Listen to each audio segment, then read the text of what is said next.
Hello नमस्कार, जय श्री राम साथियों। आप सभी साथियों का हमारे YouTube चैनल में स्वागत, वंदन, आभार। साथियों, मुझे आशा और उम्मीद है आपकी पढ़ाई बहुत ही बेहतरीन और जबरदस्त तरीके से चल रही होगी। साथियों, आज आपके सामने है आरपीएफ कांस्टेबल प्रीवियस ईयर का एक क्वेश्चन है, पेपर है। साथियों, रख हौसला वो मंजर भी आएगा, रख हौसला वो मंजर भी आएगा, प्यासे के पास चलकर समंदर भी आएगा, थक कर न बैठ ए मंजिल के मुसाफिर, मंजिल भी मिलेगी और मिलने का मजा भी आएगा।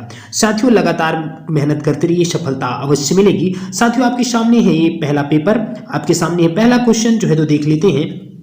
बढ़िया तरीके से, जबरदस्त तरीके, शानदार तरीके से ये जो है तो प्रश्नों की शुरुआत करते हैं।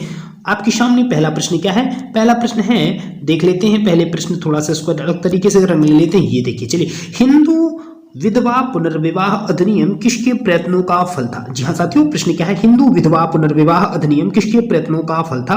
ऑप्शन ए है ईश्वर चंद्र विद्यासागर, ऑप्शन बी है ढाका की राजा वल्लभ, ऑप्शन सी है विष्णु शास्त्री, या ऑप्शन डी है राजा राम मोहन राय। तो साथियों ध्यान दीजिएगा, हिंदू विधवा पुनर्विवाह अधिनियम किसके प्रयत्नों पर फल था?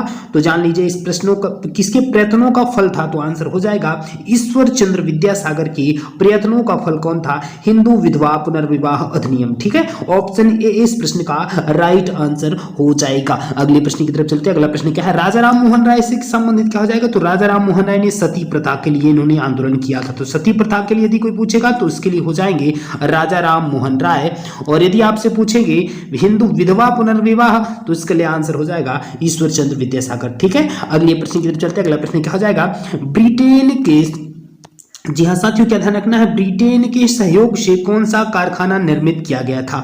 तो साथियों, ब्रिटेन के सहयोग से कौन सा कारखाना निर्मित किया गया था? ऑप्शन ए है बोकारो, ऑप्शन बी है दुर्गापुर, ऑप्शन सी है भिलाई, ऑप्शन डी है विश्वेश्वरैया। तो ब्रिटेन के सहयोग से कौन सा कारखाना स्टार्ट किया गया था? दुर्गापुर इसका राइट आंसर हो जाएगा। क्या ध्यान रखना है? दुबे। क्या ध्यान रखना है? दुबे। तो दू से क्या हो जाएगा? दू से यहाँ से हो जाएगा दुर्गापुर और बस हो जाएगा ब्रिटेन।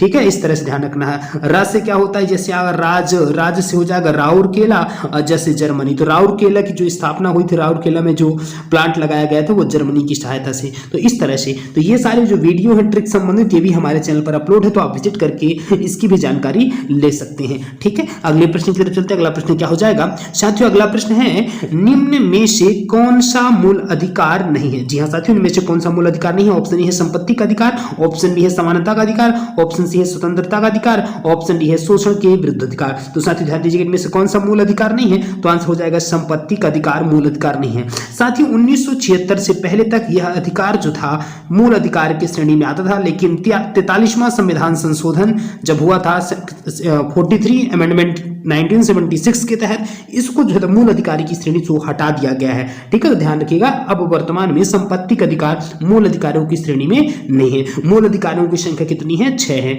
हम मूल अधिकार किस देश से लिए हैं? तो अमेरिका के संविधान से हमने मूल अधिकार लिए हैं। बात करेंगे मूल कर्तव्य हम कब लिए हैं? तो 42वां संविधान संशोधन, जो 42वां संविधान संशोधन हुआ था, 42वां संविधान संशोधन 1976 के तहत जो है तो उसको जो है तो हम लिए। ये थोड़ा ध्यान दीजिएगा, तो 43वां संविधान संशोधन ये कब हुआ था? ये मेरे को डेट बताइएगा। 42वां संविधान संशोधन 1976, तो ये ध्यान रखिएगा 78 हो जाएगा। क्या हो जाएगा? 78 हो जाएगा इसका। ठीक है, या फिर आप लोग कमेंट बॉक्स में इसका आंसर जरूर दीजिएगा। हम बात कर रहे थे मूल कर्तव्य, तो मूल कर्तव्य हमने कहां से लिए हैं? तो मूल कर्तव्य हमने रशिया के संविधान से लिए हैं। 1976 42वां संविधान संशोधन के तहत हम मूल कर्तव्यों को अपने संविधान में सम्मिलित किए थे। क्लियर, सारी जानकारी समझ में आ गई होगी। अगले प्रश्न की तरफ चलते हैं। अगला प्रश्न क्या हो जाएगा? ओलंपिक खेलों का आयोजन कितने वर्षों के अंतराल पर किया जाता है? जी हाँ साथियों, ओलंपिक खेलों का आयोजन कितने वर्षों के अंतराल में किया जाता है? ऑप्शन ए है 2, ऑप्शन बी है 4, ऑप्शन सी है 6, ऑप्शन डी है 8। तो साथियों ध्यान रखिएगा, ओलंपिक खेलों का आयोजन प्रत्येक 4 वर्षों में किया जाता है। ठीक है, अगला प्रश्न, अगले प्रश्न की तरफ चलते हैं। अभी टोक्यो ओलंपिक हाल ही में संपन्न किए गए हैं, तो वो भी जानकारी ध्यान रखनी है। अगला प्रश्न क्या है? वर्तमान में देश का सबसे बड़ा सार्वजनिक बैंक कौन सा है? साथियों, वर्तमान में देश का सबसे बड़ा सार्वजनिक बैंक कौन सा है? ऑप्शन ए है Punjab National Bank, option B है Bank of India, option C है State Bank of India, option D है बैंक ऑफ बड़ौदा। तो ध्यान रखिएगा, वर्तमान में देश का सबसे बड़ा सार्वजनिक बैंक कौन है? State Bank of India. ठीक है, ये भारत का सबसे बड़ा जो है तो सार्वजनिक बैंक है। भारत का सबसे बड़ा बैंक किसे कहते हैं? आरबीआई बैंक कहते हैं। आरबीआई बैंक के बाद जो बैंक आता है वो है स्टेट बैंक ऑफ इंडिया। अगले प्रश्न की तरफ चलते हैं। कृषि आय पर लगने वाला, जी हाँ साथियों, हमारा प्रश्न क्या है? प्रश्न है साथियों, कृषि आय पर लगने वाला कर भारत के संविधान की 7वीं अनुसूची में दी गई है, वह मतलब कौन सी अनुसूची के अंतर्गत आता है? कृषि, केंद्रीय अनुसूची, राज्य अनुसूची, विश्व अनुसूची या समवर्ती अनुसूची। तो साथियों ध्यान रखिएगा, अनुसूचियां जो संविधान में है, जो सूची बनाई जाती है वो 3 प्रकार की होती है, एक राज्य सूची, एक समवर्ती सूची, एक संघीय सूची होती है। जो कृषि जैसे जो कृषि, पुलिस, ये जो अधिकार होते हैं यह राज्य सूची के अंतर्गत आते हैं। तो ऑप्शन बी इस प्रश्न का राइट आंसर हो जाएगा। ठीक है साथियों, जो सूचियां हैं ये किस संविधान से ली गई है, इसको मेरे को कमेंट बॉक्स में इसका आंसर जरूर दीजिएगा। अगले प्रश्न की तरफ चलते हैं। अगला प्रश्न कहा जाएगा, भारतीय संविधान को कब लागू किया गया? जी हाँ साथियों, हमारा प्रश्न है भारतीय संविधान को कब लागू किया गया? भारतीय संविधान को कब लागू किया गया? ऑप्शन ए है 15 अगस्त 1947, ऑप्शन बी है 26 जनवरी 1950, ऑप्शन सी है 26 नवंबर 1948, ऑप्शन डी है 6 नवंबर 1948। तो दीजिए ध्यान दीजिएगा, भारतीय संविधान को 26 जनवरी 1950 को लागू किया गया था। ऑप्शन बी इस प्रश्न का राइट आंसर हो जाएगा। देश आजाद कब होता है? 15 अगस्त 1947, 15 अगस्त 1947। इसके बाद संविधान बनाने की मांग स्टार्ट हो जाती है। संविधान 2 साल 11 महीने 18 दिन में बनकर के तैयार हो गया था, इसलिए हम 26 नवंबर को संविधान दिवस के रूप में भी मनाते हैं। और इसको आखिरकार कब पारित कर दिया गया था? जब संविधान बनकर तैयार हुआ तो 26 जनवरी 1950 को भारतीय संविधान को लागू किया गया था। ठीक है, अगले प्रश्न की तरफ चलते हैं। अगला प्रश्न क्या हो जाएगा, राष्ट्रध्वज की लंबाई और चौड़ाई का अनुपात कितना होता है? जी हाँ साथियों, राष्ट्रध्वज की लंबाई और चौड़ाई का अनुपात क्या होता है? 2:1, 3:3, 3:2 या 4:5। तो साथियों ध्यान दीजिएगा, लंबाई और चौड़ाई का अनुपात 3:2 होता है, यानी 3/2 होता है। यह ऑप्शन सी इस प्रश्न का राइट आंसर हो जाएगा। राष्ट्रध्वज को बनाने का काम किसने किया था? पिंगली वेंकैया ने जो है तो राष्ट्रध्वज को बनाया था। अगले प्रश्न की तरफ चलते हैं। अगला प्रश्न क्या हो जाएगा, 5वीं पीढ़ी के कंप्यूटर में क्या उपलब्ध नहीं है? जी हाँ साथियों, 5वीं पीढ़ी के कंप्यूटर में क्या उपलब्ध नहीं है? ऑप्शन ए है बोली की पहचान, ऑप्शन बी है कृत्रिम बौद्धिकता, ऑप्शन सी है बौद्धिक अत्यधिक एकीकरण या ऑप्शन डी है निर्बाध ट्यूब। तो साथियों ध्यान दीजिएगा, 5वीं पीढ़ी के जो कंप्यूटर हैं उनमें क्या उपलब्ध नहीं है? तो उनमें निर्बाध ट्यूब उपलब्ध नहीं है। ऑप्शन डी इस प्रश्न का राइट आंसर हो जाएगा। अगले प्रश्न की चलते अगला प्रश्न कहा जाएगा, देवनागरी लिपि। जी हाँ साथियों, हमारा प्रश्न क्या है, देवनागरी लिपि में कौन सी भाषा लिखी जाती है? जी हाँ साथियों, देवनागरी लिपि में कौन सी भाषा लिखी जाती है?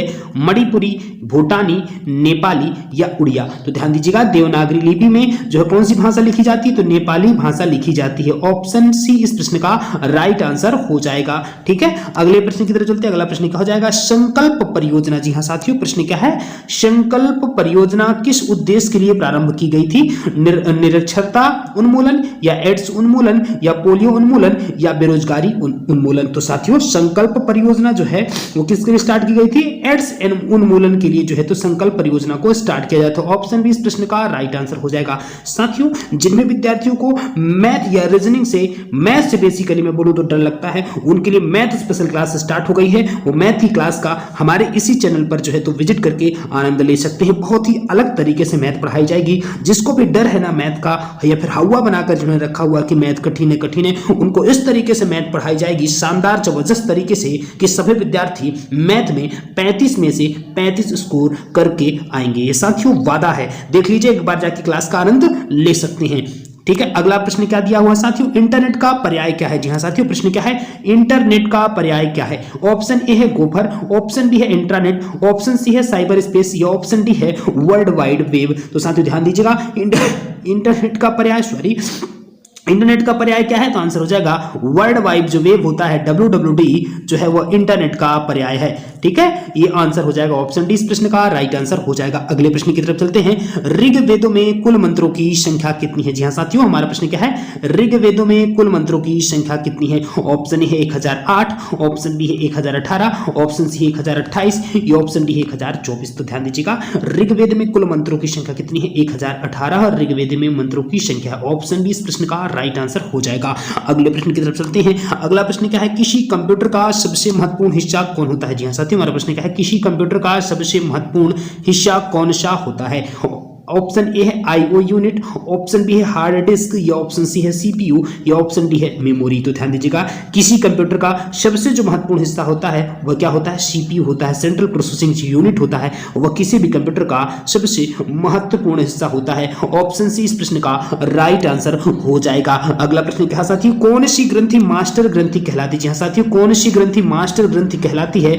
ऑप्शन ए है पीयूष, ऑप्शन बी है थायराइड, या ऑप्शन सी है पिट्यूटरी, या ऑप्शन डी है पीनियल। तो ध्यान दीजिएगा साथियों, कौन सी ग्रंथि मास्टर ग्रंथि कहलाती है, तो आंसर हो जाएगा जो पीयूष ग्रंथि होती है, जो ब्रेन में पाई जाती है, वह मास्टर ग्रंथि कहलाती है। ऑप्शन ए इस प्रश्न का राइट आंसर हो जाएगा। अगले प्रश्न की तरफ चलते हैं। अगला प्रश्न क्या हो जाएगा साथियों, G8 क्या है। जी हां साथियों, हमारा प्रश्न क्या है, G8 क्या है। ऑप्शन ए है 8 विकासशील देशों का संगठन, ऑप्शन बी है 8 विकसित देशों का संगठन, ऑप्शन सी है एक सैनिक संगठन, या ऑप्शन डी है 8 गरीब देशों का संगठन। तो साथी ध्यान दीजिएगा, जो G8 है वह 8 विकसित देशों का संगठन है। क्या है, 8 विकसित देशों का संगठन। इसी प्रकार से जो G20 है वह भी 8 विकसित देशों का एक संगठन है। उसमें कुछ अभी भी ऐसे संगठन भी उससे जुड़े हुए हैं, जैसे मैं बात करूं अफ्रीकन संघ, तो संघ वगैरह भी उसमें देश के साथ संघ भी जुड़े हुए हैं। तो G20 से संबंधित भी प्रश्न इस साल आने की काफी उम्मीद है। अगले प्रश्न की तरफ चलते हैं। अगला प्रश्न क्या हो जाएगा, कुंभकारी कब से प्रारंभ हुई। जी हां साथियों, हमारा प्रश्न क्या है, कुंभकारी कब से प्रारंभ हुई। तो आंसर है इसका ऑप्शन है पुरापाषाण काल से, या मध्य पाषाण काल से, या ऑप्शन सी है नवपाषाण काल से, या ऑप्शन डी है हड़प्पा काल से। तो ध्यान दीजिएगा, कुंभकारी जो है वह नवपाषाण काल से प्रारंभ हुई थी। ऑप्शन सी इस प्रश्न का राइट आंसर हो जाएगा। अगले प्रश्न की तरफ चलते हैं। अगला प्रश्न क्या है, 1857। जी हां साथियों, प्रश्न हमारा है 1857 ईस्वी के। थोड़ा सा प्रश्न को और छोटा कर लेते हैं, थोड़ा सा काफी बड़ा हो गया है, तो ये ऐसे करके एडजस्ट कर लेते हैं, थोड़ा सा और जूम करते हैं। ये बात हुई, ठीक है, थोड़ा सा और, जिससे आपको ये थोड़ा सा समझने का प्रयास करिएगा। चलिए देखते हैं क्या दिया हुआ है। 1857 ईस्वी के विद्रोह के बाद किस अधिनियम के तहत भारत का शासन ब्रिटिश संसद ने ले लिया था। 1857 ईस्वी के विद्रोह के बाद किस अधिनियम के तहत भारत का शासन ब्रिटिश संसद ने लिया था। तो ऑप्शन ए है 1858 का अधिनियम, या ऑप्शन सी है बी है 1893 का अधिनियम, या ऑप्शन सी है 1909 का अधिनियम, या ऑप्शन डी है 1919 का अधिनियम। तो साथियों 1857 के विरुद्ध विद्रोह के बाद जो है तो 1858 के अधिनियम के तहत जो है भारत का जो शासन है वो ब्रिटिश संसद ने ले लिया था। किस अधिनियम के तहत, 1858 के अधिनियम के तहत। अगला प्रश्न क्या है, पुष्पों का अध्ययन क्या कहलाता है। जी हां साथियों, हमारा प्रश्न क्या है, पुष्पों का अध्ययन क्या कहलाता है। ऑप्शन ए है फिनोलॉजी, ऑप्शन बी है एंथोलॉजी, या ऑप्शन सी है पॉलिनोलॉजी, या ऑप्शन डी है एंगस्ट्रोलॉजी। तो ध्यान दीजिएगा, पुष्पों का जो अध्ययन है वह एंथोलॉजी कहलाता है।